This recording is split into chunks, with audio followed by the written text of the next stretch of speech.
আসসালামু আলাইকুম। আজকে আমরা জানব লিফটিং অ্যাক্টিভিটি হ্যাজার্ডস, অর্থাৎ একটা লিফটিং অপারেশন করতে গেলে যে হ্যাজার্ডের কারণে লিফটিং অ্যাক্সিডেন্ট হতে পারে অথবা দুর্ঘটনা ঘটতে পারে সেই সকল হ্যাজার্ড সম্পর্কে আমরা আজকে আলোচনা করব। আজকের ভিডিওটি খুবই ইম্পর্ট্যান্ট। যারা লিফটিংয়ের সাথে জড়িত, রিগার অ্যান্ড সিগন্যালম্যান হতে পারে, লিফটিং সুপারভাইজার হতে পারে অথবা সেফটি অফিসার হতে পারে, তাদের জন্য আজকের ভিডিওটি খুবই গুরুত্বপূর্ণ। চলুন তাহলে শুরু করি। লিফটিং অ্যাক্টিভিটি হ্যাজার্ডস, অর্থাৎ যেই কারণে লিফটিং করতে গেলে আমাদের দুর্ঘটনা ঘটতে পারে সেই বিষয়গুলো আজকে আমরা এই ভিডিওর মাধ্যমে ডিটেলস আলোচনা করব।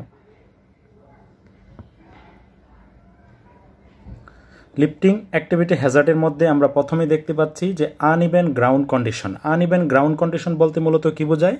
আমরা যখন লিফটিং অপারেশন করব, অর্থাৎ আমরা লিফটিং করার সময় যে ক্রেনটাকে ব্যবহার করব, যে মোবাইল ক্রেনটাকে ব্যবহার করব, সেটা যদি আমরা একটা অসমতল জায়গায় উঁচু নিচু জায়গায় আমরা যদি বসাই, অর্থাৎ আমার ক্রেনটা যদি সঠিকভাবে আমি বসাতে না পারি, সেক্ষেত্রে যখন আমি লোড উত্তোলন করতে যাব কিংবা সুইং করতে যাব, সেক্ষেত্রে কি করতে পারে? আমার দুর্ঘটনা ঘটতে পারে। আপনারা দেখতে পাচ্ছেন যে এখানে যে আমরা মাটিটা দেখতে পাচ্ছি, এখানে কিন্তু আমাদের যে কন্ডিশনটা এটা কিন্তু খুব বেশি ভালো নেই। অর্থাৎ এখানে যদি আমরা এই ধরনের আনইভেন বা এরকম একটা এক্সাম্পল, এরকম যে কোনো জায়গা হতে পারে যেটা উঁচু নিচু কিংবা নরম অথবা কি ডেবে যেতে পারে, এরকম সম্ভাবনা আছে। এই সকল জায়গায় যদি আমরা ক্রেন সেট আপ করে লিফটিং অপারেশন করতে যাই, সেক্ষেত্রে আমাদের দুর্ঘটনা ঘটতে পারে। তার মানে এখান থেকে আমরা বুঝতে পারলাম যে আনইভেন গ্রাউন্ড কন্ডিশন আমাদের লিফটিং অপারেশনের জন্য একটা হ্যাজার্ডস। অর্থাৎ আমরা যখন লিফটিং অপারেশন করব, অবশ্যই একটা সমতল শক্ত মজবুত জায়গায় ক্রেনটাকে বসাতে হবে এবং আউটট্রিগারগুলো ফুললি এক্সটেন্ডেড করে দিতে হবে। তা না হলে আমাদের লিফটিং অপারেশন করতে গেলে সেখানে দুর্ঘটনা ঘটবে। পরবর্তী যে হ্যাজার্ডটি রয়েছে অ্যাডজেসেন্ট অর নিয়ারবাই স্ট্রাকচার, অর্থাৎ আমরা যখন লিফটিং অপারেশন করব, সেই লিফটিং অপারেশনে আমার সুইং রেডিয়াসের আশেপাশে যদি কোনো স্ট্রাকচার থাকে, সেটা হতে পারে মোবাইল টাওয়ার হতে পারে অথবা বৈদ্যুতিক পোস্ট হতে পারে, গাছ হতে পারে, হ্যাঁ, অন্য যে কোনো ধরনের স্থাপনা হতে পারে এবং বিল্ডিংও হতে পারে অথবা মিনার হতে পারে। এই ধরনের কোনো স্থাপনা যদি কাছাকাছি থাকে যেটা আমার সুইং রেডিয়াসের ভিতরে পড়ে যায়, সেক্ষেত্রে আমি লিফটিং অপারেশন করতে গেলে সেখানে দুর্ঘটনা ঘটবে। আপনারা দেখতে পাচ্ছেন যে এখানে আমরা দুইটা টাওয়ার দেখতে পাচ্ছি, যেটা কিনা আমার ক্রেনের সুইং রেডিয়াসের ভিতরেই আছে। অর্থাৎ এই সকল জায়গায় যদি আমি ক্রেন বসাই এবং সেট আপ করি, সেক্ষেত্রে কিন্তু রোড নিয়ে যখন আমি মুভ করতে যাব কিংবা সুইং করতে যাব, তখন কিন্তু আমার দুর্ঘটনা ঘটে যেতে পারে। এই জন্যই আমরা যখন লিফটিং অপারেশনের জন্য ক্রেনকে সেট আপ করবো, অবশ্যই আমার এটা দেখতে হবে যে আমার নিয়ারবাই কোনো কি আছে কিনা, অ্যাডজেসেন্ট স্ট্রাকচার আছে কিনা। স্ট্রাকচার হতে পারে অথবা গাছ হতে পারে অথবা কোনো টাওয়ার হতে পারে, এরকম যে কোনো অ্যাডজেসেন্ট স্ট্রাকচার অথবা গাছ টাওয়ার এগুলো থাকলে এগুলো আমার লিফটিংয়ের জন্য একটি হ্যাজার্ড এবং এর কারণে দুর্ঘটনা ঘটতে পারে। এখন যদি আমরা পরবর্তী হ্যাজার্ডটি দেখি, পরবর্তী হ্যাজার্ডটি হলো ওভারহেড পাওয়ার লাইন। ওভারহেড পাওয়ার লাইন কাকে বলে? অর্থাৎ আমি যেখানে লিফটিং অপারেশন করব, অর্থাৎ যেখানে আমি বোম সেট আপ করেছি অথবা আমি যেখানে বোমটাকে মুভ করে নিয়ে যাব, ঠিক তার উপরে যদি কোনো বৈদ্যুতিক পাওয়ার লাইন থাকে, হাই ভোল্টেজ পাওয়ার লাইন থাকে, সেক্ষেত্রে আমার ক্রেনের বোম যদি বৈদ্যুতিক তারের খুব কাছাকাছি চলে যায়, বৈদ্যুতিক পাওয়ার লাইনকে টাচ করার দরকার নাই, যদি কাছাকাছিও চলে যায়, সেক্ষেত্রেও কিন্তু আমার পুরো ক্রেনটা তড়িৎগ্রস্ত হয়ে যেতে পারে। অর্থাৎ আমাদের বৈদ্যুতিক এই লাইনের ওভারহেড যে পাওয়ার লাইন আছে, এগুলো হাই ভোল্টেজ লাইন এবং এর চারপাশে কিন্তু একটা ইলেকট্রিক ফিল্ড থাকে। এই ইলেকট্রিক ফিল্ডের কারণে আমার বৈদ্যুতিক তারের টাচ করার দরকার নাই, যদি শুধু আমরা ইলেকট্রিক ফিল্ডের কাছেই চলে যাই, তাহলেও ওই পুরো ক্রেনটা তড়িৎগ্রস্ত হয়ে যাবে। এই জন্য আমরা যখন লিফটিং অপারেশন করব, বৈদ্যুতিক ওভারহেড বা ওভারহেড পাওয়ার লাইন থেকে মিনিমাম আমাদের 3 মিটার বা 10 ফিট ক্লিয়ারেন্স রাখতে হবে। অর্থাৎ আমার বোমের যে টপ, এটা ওভারহেড পাওয়ার লাইন থেকে অবস্থান করতে হবে। যদি আমাদের বৈদ্যুতিক পাওয়ার লাইন বন্ধ করার কোনো সুযোগ না থাকে অথবা যদি আমাদেরকে বাধ্য হয়ে অপারেশন করতে হয়, সেক্ষেত্রে অবশ্যই আমাদের এই ক্লিয়ারেন্স মেনটেন করতে হবে। তা না হলে সমগ্র ক্রেনটা তড়িৎগ্রস্ত হয়ে যাবে। তার যে ক্রেন অপারেটর আছে, সে কিন্তু তড়িৎগ্রস্ত হয়ে দুর্ঘটনার শিকার হতে পারে। ইভেন রিগার সিগন্যালম্যানরা কাজ করার সময়ও তারাও তড়িৎগ্রস্ত হওয়ার সম্ভাবনা রয়েছে, কারণ আমরা জানি যে ক্রেনের সমগ্র অংশগুলাই কিন্তু মেটালের তৈরি। এই কারণে এখানে তড়িৎ পরিবাহিতা অনেক বেশি হওয়ার কারণে যে কেউ তড়িৎগ্রস্ত হতে পারে।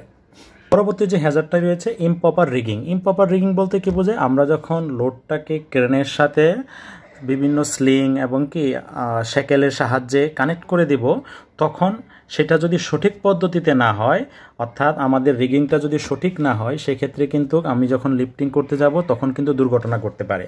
অর্থাৎ লিফটিংয়ের একটা গুরুত্বপূর্ণ অংশ হলো প্রপার রিগিং। অর্থাৎ আমার রিগিং যদি সঠিক না হয়, সেক্ষেত্রে কিন্তু আমি লিফটিং করতে গেলে দুর্ঘটনা ঘটে যাবে, অর্থাৎ লোড পড়ে যেতে পারে, অথবা কোনো কারণে লোড যদি আমি সঠিকভাবে সিজি মেনটেন না করি, সেক্ষেত্রে কিন্তু লোড ইমব্যালেন্স হয়ে আমার ক্রেনটা ট্রিপ করতে পারে, অর্থাৎ দুর্ঘটনা ঘটতে পারে। এই জন্য আমরা যখন লিফটিং অপারেশন করব, অবশ্যই আমার রিগিংটা প্রপারলি হয়েছে কিনা, রিগিং করার পরে লিফটিং সুপারভাইজারকে সেটা অবশ্যই এনশিওর করতে হবে, তা না হলে লিফটিং অপারেশনের সময় বড় ধরনের দুর্ঘটনা ঘটতে পারে। এই জন্য আমরা অবশ্যই এই বিষয়টা খেয়াল রাখবো, যখন রিগিং হয়েছে ঠিকভাবে যদি হয় এবং নিশ্চিত হওয়ার পরেই তখন আমরা লোডটা লিফটিং করা শুরু করব, তার আগে নয়। পরবর্তী যে হ্যাজার্ডটি রয়েছে আমরা এখন আলোচনা করব। আমরা দেখতে পাচ্ছি যে সাসপেন্ডেড লোড কাকে বলে? অর্থাৎ যদি কোনো লোড ক্রেনের ঝুলন্ত অবস্থায় থাকে তখন সেই লোডটাকে সাসপেন্ডেড লোড বলে। অর্থাৎ যে কোনো লিফটিং অপারেশনে লোড যখন ঝুলন্ত অবস্থায় থাকে, এটা একটা হ্যাজার্ড, কারণ ঝুলন্ত লোড দুর্ঘটনা ঘটার জন্য অনেক বেশি পটেনশিয়াল। সেখান থেকে কী হতে পারে, যে কোনো সময় আমাদের লোডটা খুলে পড়তে পারে, ছিঁড়ে পড়তে পারে, অথবা কি আশেপাশে কোনো স্ট্রাকচারের সাথে আঘাত করতে পারে, ঠিক আছে, এবং অতিরিক্ত ওভারলোড হওয়ার কারণে ক্রেন ট্রিপ করতে পারে, উল্টায় যেতে পারে। অর্থাৎ সাসপেন্ডেড লোড আমাদের লিফটিং অপারেশনের জন্য একটা পটেনশিয়াল হ্যাজার্ড। এই কারণে আমরা যখন লিফটিং অপারেশন করব, অবশ্যই আমার লাইন অফ ফায়ারটা ক্লিয়ার রাখতে হবে, সুইং রেডিয়াসের ভিতরে কাউকে প্রবেশ করতে দেওয়া যাবে না, এবং লিফটিং অপারেশনটা খুব ধীরে ধীরে সতর্কতার সহিত করতে হবে, যাতে কোনো ধরনের সমস্যা না হয়। অর্থাৎ আমরা এখানে বুঝতে পারলাম যে ক্রেনে যখন লোড ঝুলন্ত অবস্থায় থাকে, এই লোডটাকে বলা হয় সাসপেন্ডেড লোড, এবং সাসপেন্ডেড লোড কিন্তু লিফটিংয়ের জন্য একটা গুরুত্বপূর্ণ হ্যাজার্ড। এটা আমাদের অবশ্যই মাথা রাখতে হবে। আমাদের পরবর্তী যে হ্যাজার্ডটি রয়েছে সেটি হলো ক্রেন কলাপস। অর্থাৎ আমাদের ক্রেন কি করতে পারে, যে কোনো সময় কলাপস করতে পারে। অর্থাৎ ক্রেনে যদি কোনো যান্ত্রিক ত্রুটি থাকে, ক্রেনের যদি কোনো ধরনের সমস্যা থাকে, অথবা যদি ক্রেনের যে ম্যাটেরিয়ালটা যদি ফেল করে, সেই ক্ষেত্রে কিন্তু আমার ক্রেনটা কি করতে পারে, কলাপস করতে পারে। অর্থাৎ আমরা লিফটিং অপারেশনের সময় অবশ্যই আমার ক্রেনটা ফিটনেস আছে কিনা, অর্থাৎ আমার ক্রেনটা থার্ড পার্টি দ্বারা সার্টিফাইড কিনা, এটা আমাকে ইনশিওর হতে হবে। কারণ আমার ক্রেনটা যদি ফিটনেসবিহীন হয় এবং সেটা যদি ব্যবহারের অনুপযুক্ত হয় অথবা মেয়াদ উত্তীর্ণ হয়ে যায়, এই ধরনের ক্রেন যদি আমরা অপারেশনের জন্য ব্যবহার করি, বাড়ি লোড উত্তোলন করতে গেলে এই ক্রেন কিন্তু কলাপস করতে পারে এবং বড় ধরনের দুর্ঘটনা ঘটাতে পারে। আমরা দেখতে পাচ্ছি যে এখানে একটা ক্রেনের বুম কিন্তু কলাপস করছে, হ্যাঁ, এরকম। এবং কি আমাদের লো স্পিটিংয়ের কারণে অথবা ম্যাটেরিয়ালস ফেইলোরের কারণে, কানেকশনের কারণেও কিন্তু আমাদের এই বা প্রপার যদি আমরা ইনস্টলেশন না করি, সেক্ষেত্রেও কিন্তু ক্রেন কলাপস করতে পারে। এই জন্য আমাদের অবশ্যই যখন আমরা হেভি লোড উত্তোলন করব, অনেক বেশি লম্বা বুম ব্যবহার করব, সেক্ষেত্রে কিন্তু আমাদের এই বিষয়গুলো অবশ্যই খেয়াল রাখতে হবে যে আমাদের ক্রেনের ফিটনেস আছে কিনা, ক্রেনের বুমটাকে সঠিকভাবে প্রপারলি ইনস্টল করা হয়েছে কিনা, এবং লোড ক্যালকুলেশন করা হয়েছে কিনা, এই সব কিছু বিবেচনা করেই কিন্তু আমাদের লিফটিং অপারেশনটা চালাতে হবে, তা না হলে আমাদের ক্রেন কলাপস করে বড় ধরনের দুর্ঘটনা ঘটতে পারে। পরবর্তী যে হ্যাজার্ডটি রয়েছে সেটি হলো fall of load. Fall of load কাকে বলে? অর্থাৎ আমরা যখন কোনো লিফটিং অপারেশন করি, লিফটিং অপারেশন করার সময় যে লোডটা ঝুলন্ত অবস্থায় থাকে, অর্থাৎ আমরা যে লোডগুলো উত্তোলন করছি, এই লোডগুলো যদি লুজ লোড হয়, অথবা যদি কি লোডটাকে যদি আমরা ড্যামেজ টুলস অ্যান্ড টুকেল দিয়ে কানেক্ট করি, হ্যাঁ, অথবা সঠিক রিগিং যদি না হয়, সেক্ষেত্রে কি হতে পারে, লোডটা খুলে পড়তে পারে, ছিঁড়ে পড়তে পারে, অথবা লুজ লোডের ক্ষেত্রে কি স্লাইড বা স্লিপ করে পড়ে যেতে পারে। এই জন্য অবশ্যই আমাকে লিফটিং করার সময় আমার লোড যখন সাসপেন্ডেড অবস্থায় থাকে, সেটা অবশ্যই খেয়াল রাখতে হবে তার লাইন অফ ফায়ারে যেন কেউ না থাকে। লাইন অফ ফায়ার বলতে আমরা এই যে এই এরিয়ার ভিতরে যেন কেউ না থাকে, সুইং রেডিয়াসের বাইরে যেন থাকে, এবং প্রপার রিগিং হয়েছে কিনা এটা যেন খেয়াল রাখতে হবে। পরবর্তী আমাদের যেটা রয়েছে ড্যামেজ টুলস অ্যান্ড ট্যাকেল। লিফটিংয়ের সময় যদি আমরা ড্যামেজ শ্যাকেল, তারপর হলো ওয়্যার রুপ এবং কি চেইন শিকল এগুলো ব্যবহার করি, সেক্ষেত্রে কি হতে পারে, আমাদের দুর্ঘটনা ঘটতে পারে। অর্থাৎ আমরা যখন লোড উত্তোলন করতে যাব, এগুলো ছিঁড়ে যেতে পারে, ছিঁড়ে যেয়ে বড় ধরনের দুর্ঘটনা ঘটায় ফেলতে পারে। এই জন্য অবশ্যই কোনো ড্যামেজ টুলস অ্যান্ড ট্যাকেল কী করা যাবে না, লিফটিং অপারেশনের কাজে ব্যবহার করা যাবে না। এটা আমাদেরকে অবশ্যই থার্ড পার্টি ইন্সপেকশন দ্বারা তার SWL নিশ্চিত করতে হবে, এবং যেগুলো ড্যামেজ বা নষ্ট হয়ে গেছে সেগুলো সার্ভিস থেকে রিমুভ করতে হবে, তা না হলে লিফটিং করতে গেলে দুর্ঘটনা ঘটতে পারে। আমাদের যে পরবর্তী হ্যাজার্ডটি রয়েছে আমরা একটু দেখি। দেখলাম আমাদের ড্যামেজ টুলস অ্যান্ড ট্যাকেল গেল, তারপর রয়েছে আমাদের আনকন্ট্রোল মুভমেন্ট। আনকন্ট্রোল মুভমেন্ট বলতে কি বোঝায়? অর্থাৎ আমরা যখন মোবাইল ক্রেনটাকে লোড সহ এক জায়গা থেকে আরেক জায়গায় স্থানান্তর করব অথবা এক জায়গা থেকে আরেক জায়গায় নিয়ে যাব, সেই ক্ষেত্রে যদি আমরা অনেক বেশি দ্রুত গতিতে, অর্থাৎ যদি আমাদের ক্রেনের গতি যদি বেশি হয়, হ্যাঁ, অর্থাৎ আমরা যদি সাধারণ স্পিডের চাইতে বেশি গতিতে লোড থাকাকালীন অবস্থায় যদি কি করি, ক্রেনটাকে মুভ করাই, অর্থাৎ দ্রুত কাজ শেষ করার জন্য যদি আমরা দ্রুত গতিতে ক্রেনকে অপারেট করে থাকি বা করি, সেক্ষেত্রে কিন্তু আমাদের দুর্ঘটনা ঘটতে পারে। অর্থাৎ লোড সহ আমাদের ক্রেনকে অবশ্যই সতর্কতার সহিত ধীরে ধীরে অপারেট করতে হবে। যদি আমরা গতিতে অপারেট করি, সেক্ষেত্রে কিন্তু দুর্ঘটনা ঘটা এক সময়ের দাবি, অর্থাৎ বড় ধরনের দুর্ঘটনা ঘটতে পারে। এই জন্য আমরা অবশ্যই আনকন্ট্রোল মুভমেন্ট ব্যাপারে অবশ্যই সতর্ক থাকব, যাতে আমার লোড অপারেশন করার সময় আমার কন্ট্রোলটা নিয়ন্ত্রিত থাকে এবং সেটা যেন অবশ্যই নিরাপদ গতি থাকে। অতিরিক্ত গতিতে ক্রেন অপারেট করা যাবে না দ্রুত কাজ শেষ করার জন্য। তো এটা আমাদের একটা লিফটিং হ্যাজার্ড। আমাদের সর্বশেষ যে লিফটিং হ্যাজার্ডটা রয়েছে সেটা হলো মেকানিক্যাল ফেইলর।